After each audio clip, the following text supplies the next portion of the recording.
I don't need to set up with that character. I just need to utilize the range that he has, and that's about it. So that's why I like love playing him. I almost play Rain Dog like it's Belmont, put it like that. Like That makes I'll sense. use like the projectiles as almost like his whip. Yeah, you use them to kind of condition your opponent and set up for then your CQC punishes. That makes Yeah, that makes a lot of exactly. sense. I kind of, at least in that other game, I as well in Smash, I do the same thing with Snake. Exactly. But speaking of games, we're getting right into game 1 here. We're gonna get some Cake versus Batman. And AJAX Cromulons Daykwion. too. Cromulons is one of those stages that was most recently added. It only has like those 2 walls and that are destroyable, so the more that you hit them into the wall, it'll eventually break and then it becomes FD. Yeah. Very nice stage. I think it has like it has a little bit to go in the meta. Maybe other characters will be able to like abuse certain things on the stage, but for now it's pretty neutral for both of these characters. Yeah, no, I'm definitely excited. One of the things, wow, Oh that was my God, AJAX the just ladder did not combo. take the pressure off at all. Getting the, as you said, the wall and the ladder combo finds the quick first stock and only 19% on him. This is a very good batter range. Yeah, that was an amazing extension of the speaker. It allowed him to get all of his resources back and completely go for that stock real early. And right now, he's picking up right where he left off, catching the batter, using the battering there to catch the jump. The speaker's gone now, so we've got a little bit of a smaller, or no platform stage coming in here. The battering coming all the way back. The weakness stack stacking up all the way up to 5 right now. Out, down to 4. So not able to keep that max stacked out, but doing a really good job of just controlling the pace of the game. Yeah, like Batman has a very good job at stacking up those weakness stacks, allowing him to get the stocks really early. I honestly feel Batman with the speakers has an advantage on this stage, but I think Cake without them, like in this current state of it, is going to have a little bit more pressure on stage and be able to keep Batman out a little better. That makes sense. I think without the speakers, it definitely feels like Batman's super reliant on battering to find his way Exactly. in. Whereas with the speakers, he gets those extensions like we saw. Yeah, he gets more combos off of the speakers by knocking them into it too.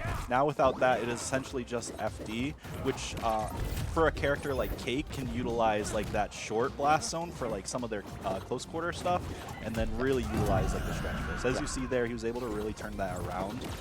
Only 71%. It's not too like bad for Batman because I believe this is still like within a window for him to get the stock.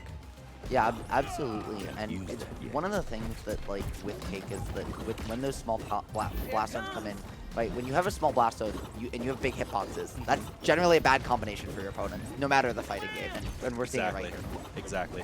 So, and I think, like, the biggest part of, like, you know, playing this game is utilizing all the movement options that you have available to it. It's very different from other platform fighters in the aspect that air dodge is one of the main, you know, ways you move around.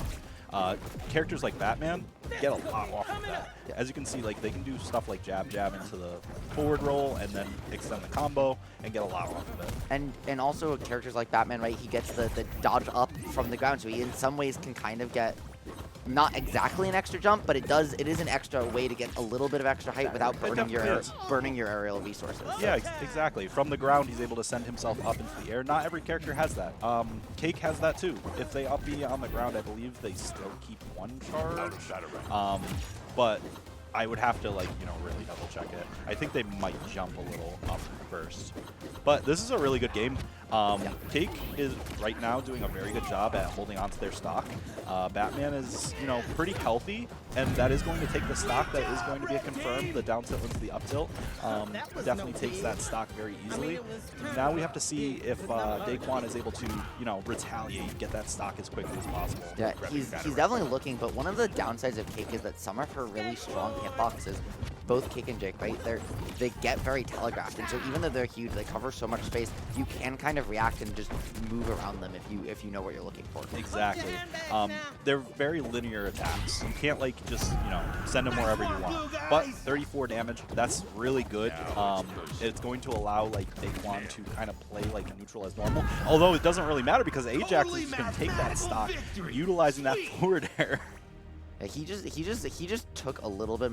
One of the things AJAX was doing so well throughout that game was he just converted off every opening so well. It took a little while sometimes for him to find that opening, right? That's when Daykwion started to really come back and control that game a little bit. But every opening he got felt like it did either a ridiculous amount of damage or a stock. And so we saw AJAX only really win neutral a couple times for each stock he took, but it doesn't matter because if you're taking the stock, then you don't need to win neutral 6 or 7 times. I agree. I agree with also like him taking off the projectile perk there. It's not really like it's okay when somebody has a projectile having that, but battering is not going to be that kind of projectile where they're going to be spamming it out. So you're not going to see utilization of that. By the time they throw battering out again, it's probably already gone, that little shield that you have. Yeah, that makes sense, especially post battering nerfs as well, right? Exactly. Beforehand, maybe they are spamming it a little bit more. That perk provides a little bit better counterplay, but with the nerfs, with the delay to throw it out again, it just isn't useful, as you said. Out of battering. So that was player 2. Yes. AJAX taking game 1. In case you're just tuning in, we got that updated on the scoreboard for you now. Trying to use the smoke to just mask movement a little bit. However, Daykwion ready for it, gets the punish, and he's really found just a small lead so far in this game. Yeah, he's doing really good at, you know, utilizing all of the movement that he has. This is a really good stage for both of these characters. They can both kind of take advantage of that moving platform. As we see a huge combo coming out from AJAX here, able to rack up 36% off of just one interaction, going to continue the chase down and just continue applying that pressure to it.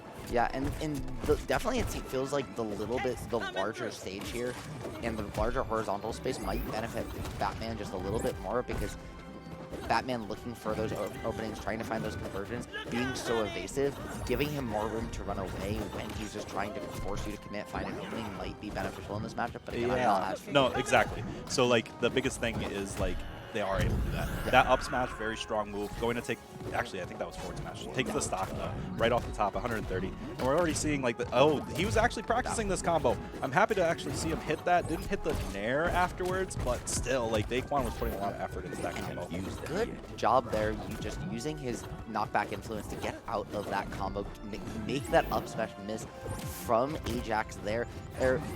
It was a great kill opportunity for him, but not finding it. Now he's got to win neutral again, 104. He has him in a corner situation, and unfortunately misses that. Yeah, I was going to say, like, from where he was, it was just a second off from being able to get it, but he's going to pick it up right there with the up B in the air, able to take that stock. He wins it up, though. Daykwion actually has a considerable lead right now, isn't actually getting, you know, hit out of anything right now, so that's good. As I say that, he's actually... Yeah. Oh, never mind. That was a really good use of an air. Yeah, no, AJAX very much had him covered. However, Daykwion managing to find his way out of the situation when they both get back to stage. The 60% and difference here, definitely something that can be erased in a second by Batman. However, it's something that AJAX has to respect because if he's not careful, then he's going to just hit you once, twice, take your stock. One of the things that is really cool to watch AJAX do as well is use the cape glider to just mix up his fall speed. Yeah, as he uses that move, you can actually double up that move with the kick that goes down, and it'll give yourself a little bit of invincibility while, you know, traveling, which is another piece of tech for, like, Batman. Tries to get the extension there, but isn't able to really hit it. Just the down tilt's trying to apply pressure from a very low angle, and the down air is to kind of answer back.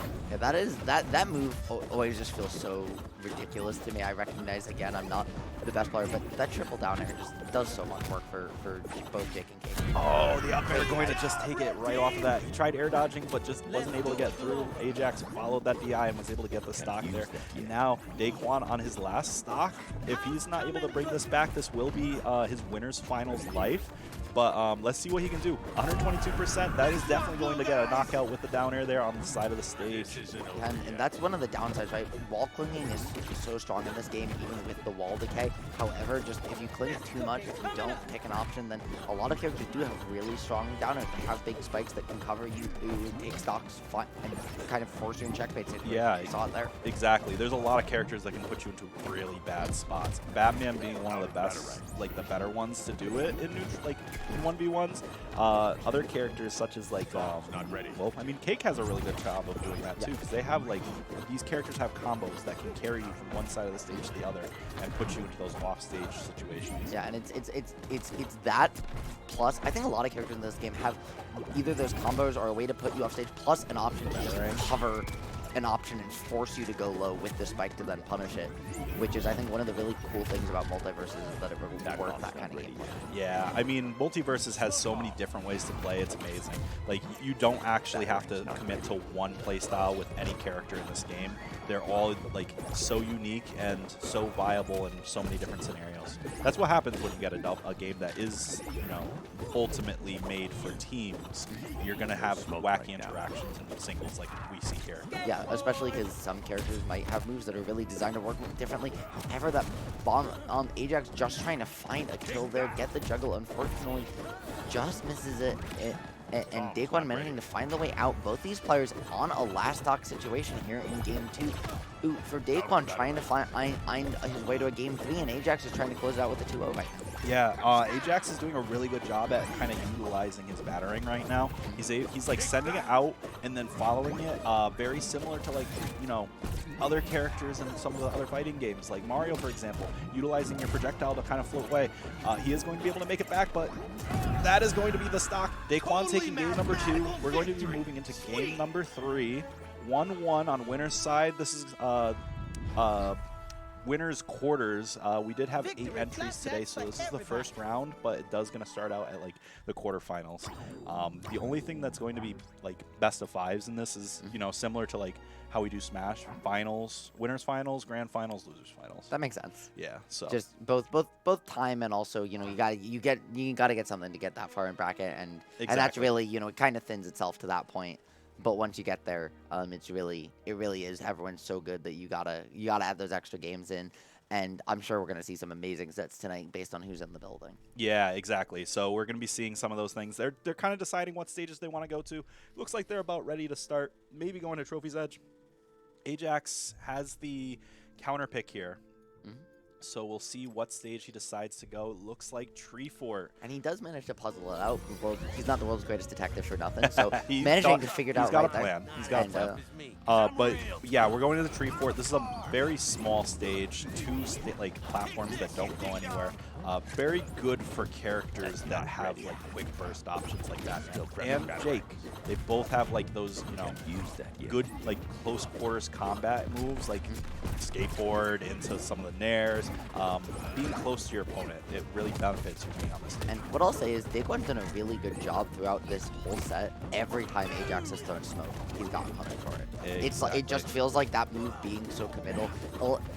Dakwion's played just out of Batman's burst range and will punish it every single time. Yeah, he's doing really good. I really like Dakwion's Jake. I feel like it has very, very good fundamentals. I believe Daykwion, in my opinion, has a very solid handle on the game with Jake. Yeah, that said, AJAX as well. AJAX is very good Batman.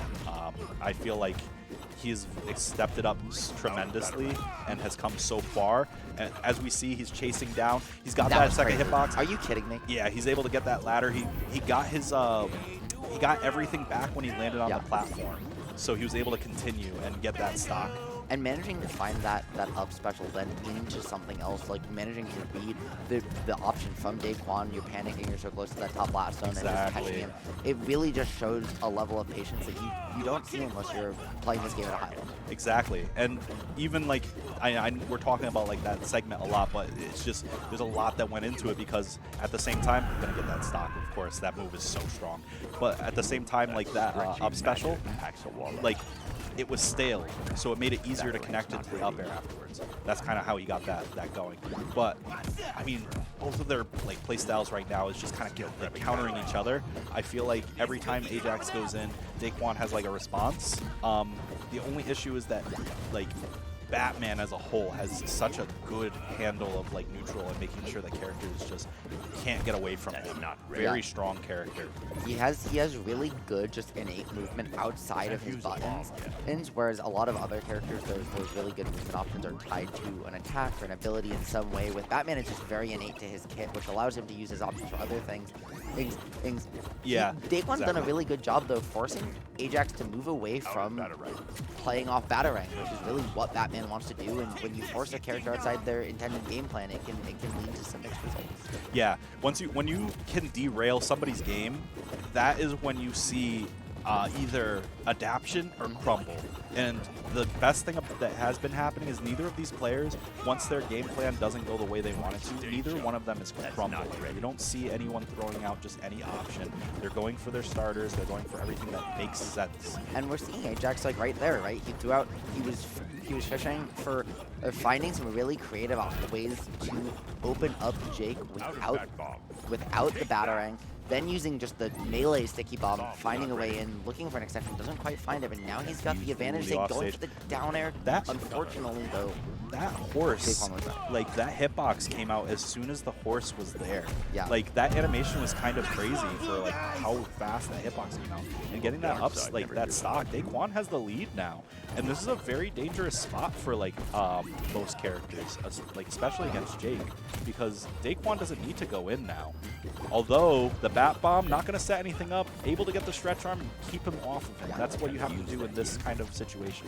Make him come to you. Yeah, Batman is a razor's edge character of am I going to overwhelm you and set you up, or am I overextending? And we saw it right just on the wrong side of the razor right there, but now he has another opportunity.